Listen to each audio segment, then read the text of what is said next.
Welcome back to Coffee and Conversation.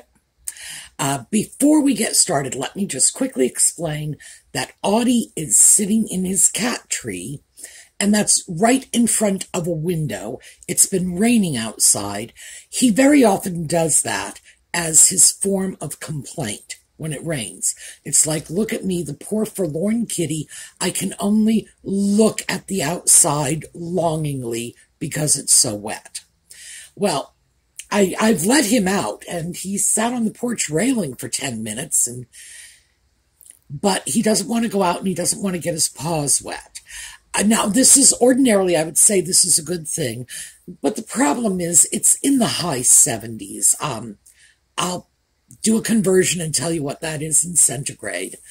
So it's actually quite warm out, and it's okay if he gets wet when it's this warm. This is not a bad thing. He might actually enjoy it. And he likes rolling in mud, so I don't get it. But ultimately, of course, we're back in this same old. It's wet, it's my fault, and now I need to suffer. So he's going to sit in the window and just show his disdain for me and the lousy job of weather police I'm doing. So maybe he'll show up with us, maybe he won't. We do have the Black Cat coffee cup, so he'll be here in spirit. And before we get started, let me just quickly pick up on last week. So here, this is the scarf that I spoke about last week. I got this from a company called Novica, and they have a website that's full of all kinds of artisan-made items, and their sales draw is the fact that they claim they are paying the artisans a fair wage for whatever it is they're making. Problem with that is when they don't tell you how much, when they're not specific. Who knows what their definition of a fair wage is? Now, I kind of got sucked into it for that reason. It's like, oh, they're selling scarves. Well, you know I love a scarf. So if they're selling scarves and they're paying the artisans making the scarves, sure, I'm sold already. But without any frame of reference for how much the actual artisans are getting paid, they could be getting 20 cents for this scarf, in which case I'm having a hard time figuring out how that's any better than what a sweatshop worker is being paid. Well, I suppose a sweatshop worker would be paid a little less, but the fact is that if they're only getting a few pennies, I really can't feel very good about what I'm doing, and the company really can't feel very good about what they're doing, but I don't know. I don't know one way or the other because the company is not clear about that. So that had led me off onto this whole, sustainability tirade last weekend. But I do want to say, by the way, just because I gave you the information on this scarf, don't consider that an endorsement. This is a pretty scarf. The landed cost on this one, the scarf, the shipping, etc., was $31.94. And you may be thinking, well, that's a very good price for a silk scarf. Not really. I'm just very quickly, I keep all this stuff in files. When I buy something, I keep the photograph from the website, from the manufacturer, or I will take my own because I keep my wardrobe on my computer. I know it sounds like a crazy anal thing. In reality, it's just a blind thing. It's just much easier for me to deal with it when it's in a smaller format so I can sort of take it in all at once. which doesn't make a lick of sense to sighted people, because you folks open your closet door, you see everything. It's all there, and you're like, oh, I'm seeing my wardrobe. I can't even begin to relate to that. And I've often wondered what would happen if I really could open a closet door and see everything. That's probably very confusing, which is why I feel very bad for sighted people, because there's so much stuff coming in at them all the time. Well, we'll save that for another time. But let me show you some scarves in the same price range. So these are from Diane von Furstenberg. That's the dark blue one. The sort of lighter blue is Giorgio Armani. The pink one is a vintage Halston that I like very much. And the red one is Oscar de la Renta. Again, that's a vintage piece. All of those, the price range starts with the Diane von Furstenberg at $28, and then the Giorgio Armani is $30. The Halston and the de la Renta were both $35. Designer scarves, same price range. This one, however, is just not, the silk is not the same quality. It's not soft. Look, these are not long nails. My nails are short, but when I handle this, I can feel my nails snagging on everything. And I am quite certain that within a few months, this is going to end up getting, look who's here, getting donated. And frankly, if I don't end up shredding it with my nails, you got to know my little buddy here is going to shred it with his. Yes, I know. Not that you're a bad boy. It's not about you. It's about the scarf.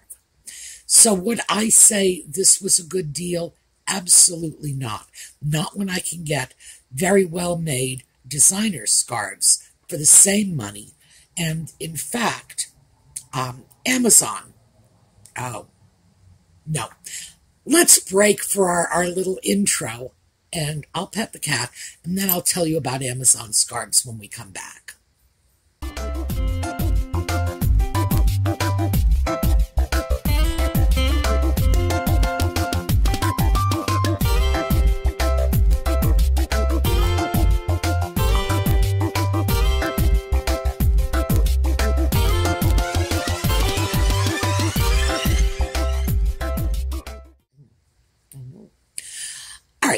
So we are still here.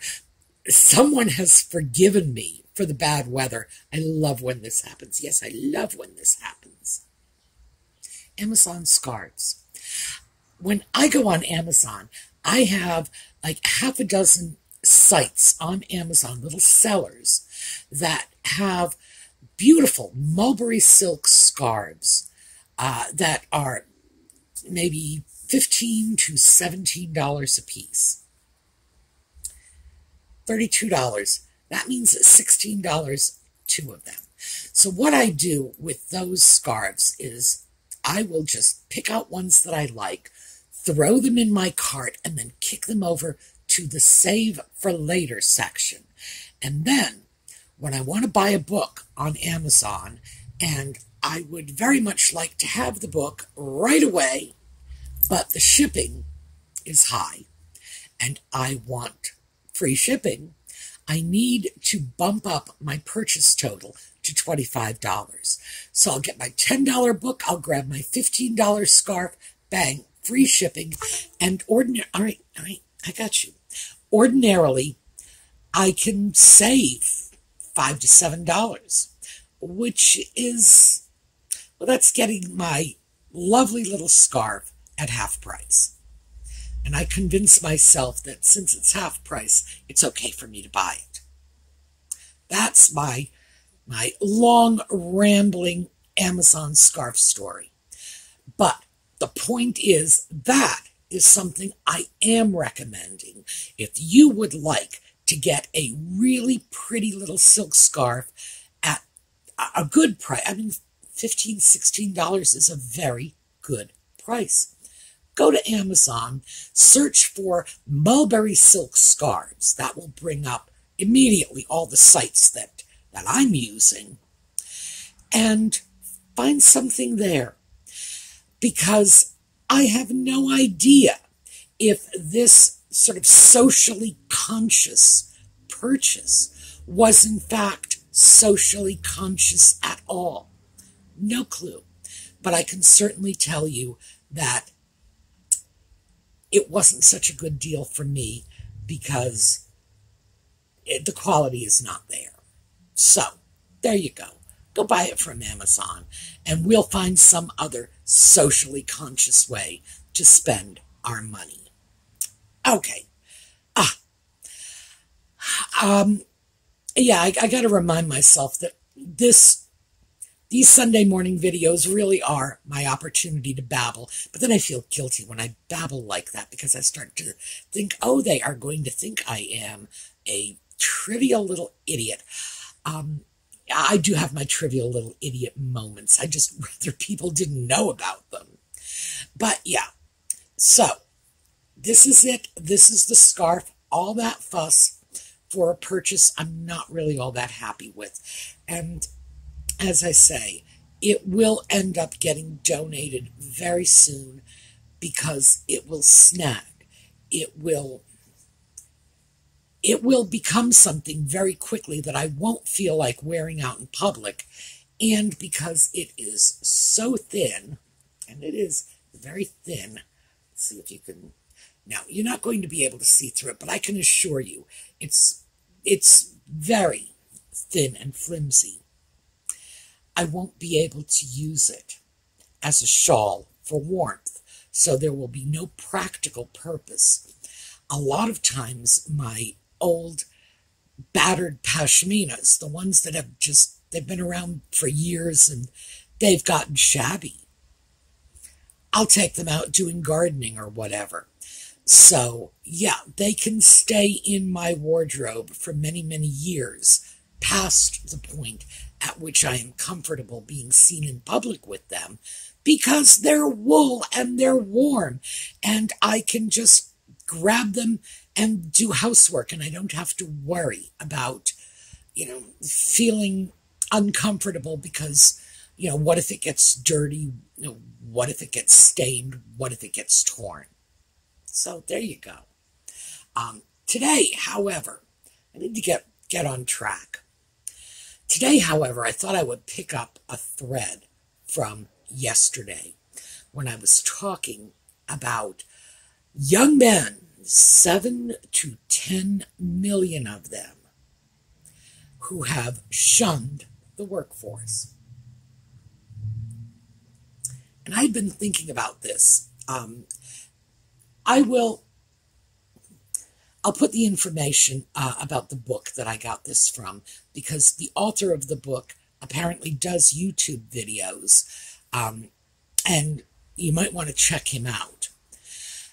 But when I was reading the book, when I started reading the book, I realized I had seen this somewhere before. And then it occurred to me in a blinding flash, Matthew McConaughey.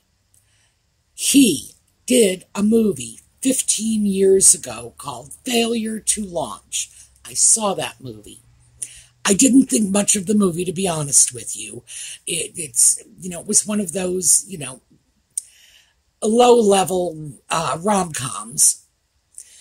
And the movie is all about a guy who won't leave his parents' home, and his parents hire an interventionist, a woman who specializes in getting these failing to launch young men out of the house. So, yeah, that is reality out there. I didn't realize that when I had watched that movie 15 years ago, I had no idea that this was a legitimate social phenomenon. Obviously it was. It just struck me as a peculiar sort of setup for a rom-com. Not that it was something I needed to pay attention to, because it would eventually have a massive impact on society. And this will have a massive impact. You can't pull 7 to 10 million people out of the workforce just like that without an impact. Can't be done. And the number is growing. So that was what I wanted to talk about a little. Just what is going on with these young men. I'm going to stick with the social stuff because I don't want to get too far into the politics. As you know, I am not political. I make it my life's mission to avoid politics. But sociology does indeed interest me. And the idea that these men are, Nicholas Eberstadt, that's the author of the book, describes them as men without work. They're not just men without work, they're men without lives. These are men who don't have social relationships.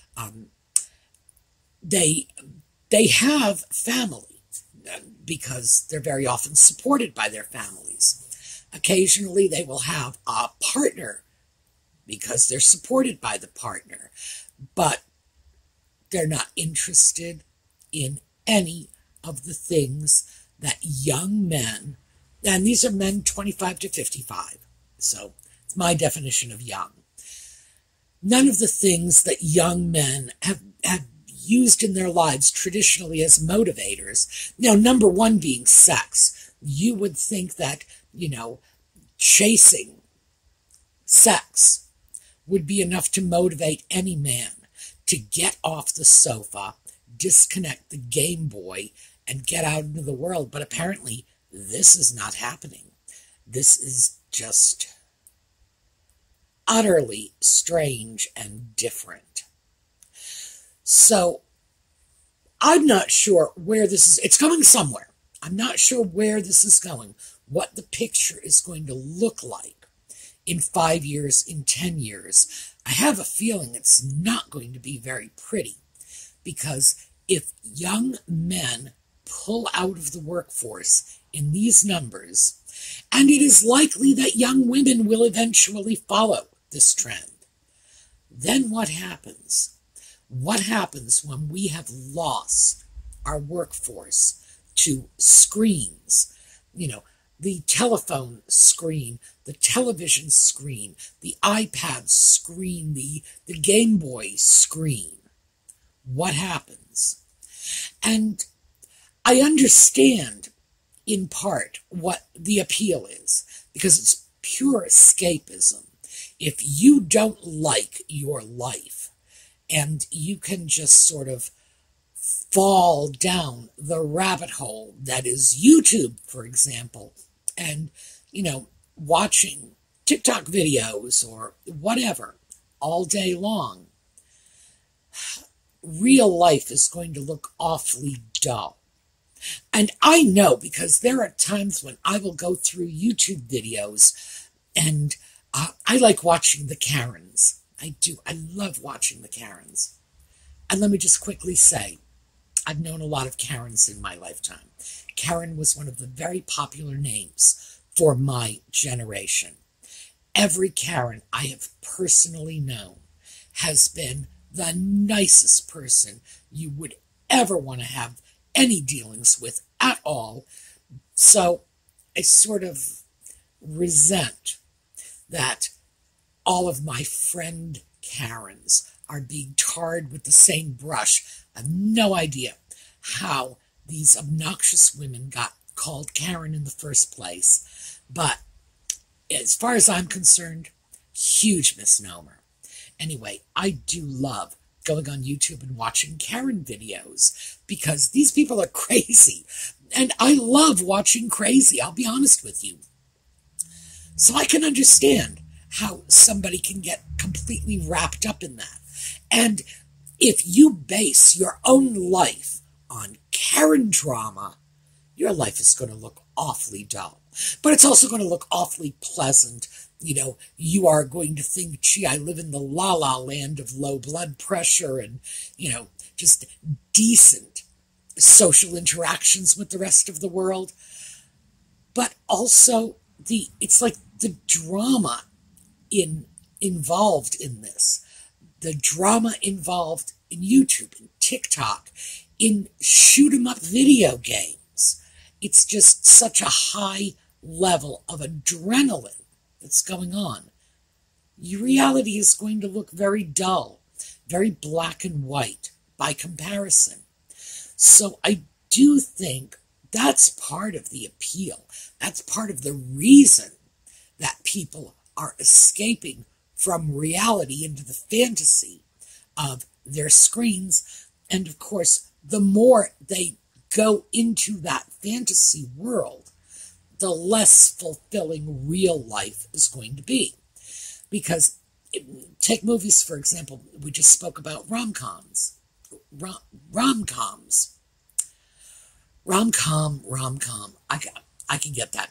We just spoke about rom-coms. And if you look at romantic comedies and expect that's what real life is going to be, that it's going to be Pretty Woman, that hookers are going to end up marrying millionaires, that if that's what you're watching all the time, that is certainly going to leave you very disenchanted with real life. Real life is going to look very unsatisfactory, and your version of reality is going to very quickly get skewed. And I get it. The rom-com version of reality is prettier. It's much more desirable. Why not? Wouldn't everybody want to, end up with Matthew McConaughey? Why not? But that's not what's going on out there. And we have a whole generation that, at least a significant percentage of them, are retreating from reality. And there doesn't seem to be any social mechanism to stop this. Their parents are not kicking them out of the house. I don't understand that, frankly. I really don't. I get it, I love my kid. I don't want my kid going hungry in the streets. But at some point, as a parent, don't you have to say, I would just as soon that my kid went hungry in the streets for a couple of days just to be able to learn a life lesson rather than have them waste their entire life sitting in front of the television. I don't know. Don't get it. And one would think, too, that whatever lifestyle you could enjoy, I suppose people who live at home with their parents are doing fine because they're enjoying the lifestyle their parents have worked for years to acquire. But the ones who are out on their own living like this have got to be living a very undesirable lifestyle. They have to be economically on the fringes. According to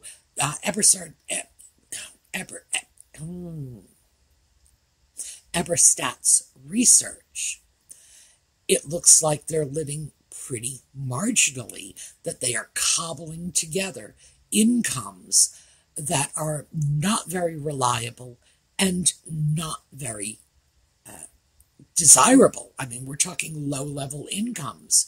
They don't seem to be troubled by this. They don't have anything but their screens, and their screens seem to be enough for them.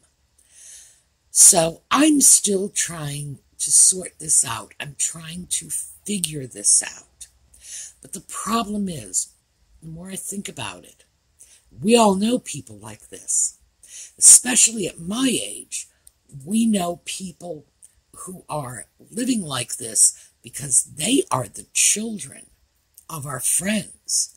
And we all have friends like this who have, the son who is still living in their basement, and mom is still making excuses for, why he hasn't gotten a decent break, why he hasn't gone out into the world. And most of us can remember, way back when these children were born, because again, they are much younger than we are. We remember when they were born. We remember their parents having high hopes for them. We remember when they got out of high school, when they were having trouble settling into a university. Yeah. Somebody somewhere needs to pull the plug on this.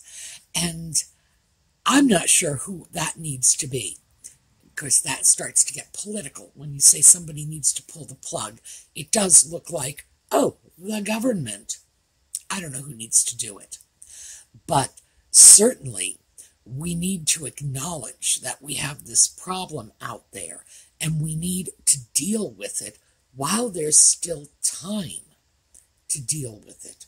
Because in the future, as this number of people opting out of the workforce escalates, what will happen is one day, and it will be one day, we will hit the tipping point where the economy will utterly collapse, because there will not be enough people productively engaged in the workforce to support the number of people who are not productively engaged in the workforce. And it is a tipping point.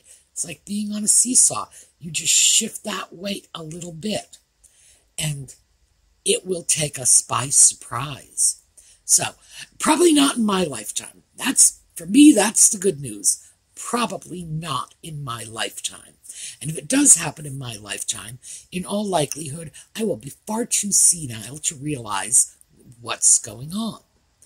But it is utterly bizarre. And I never thought we would see this, because I am a post-war baby boomer, which means I grew up in an era in which we were told you can have anything you want. You can be anything you want. You just have to be willing to work for it. That was the message that was drilled into the heads of my generation. Just get out there, get a good education, work hard, and whatever you want is yours. Now I'm looking at this thinking, whoa, what message were these people getting? They're not that much younger than I am. At 55, 60, 15 years, they're not that much younger. Although, as I think about it, that generation that was like 10, 15 years younger than me, they were the ones that were out in the discos. And I do remember that, thinking to myself, what is wrong with these kids when they're out, disco dancing all weekend long? And that was the only thing that seemed to interest them.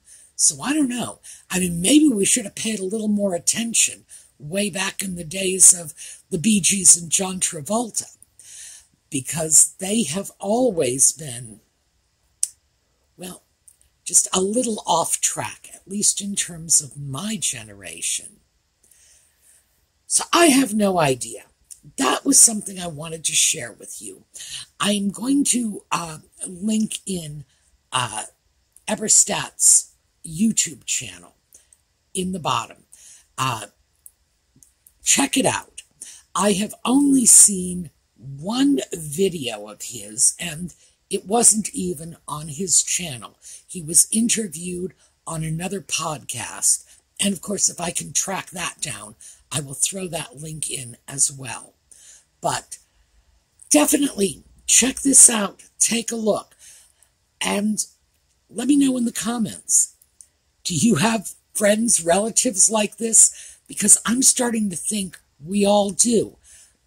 I know I do, but I thought that these people with their failure to launch adult children were an anomaly.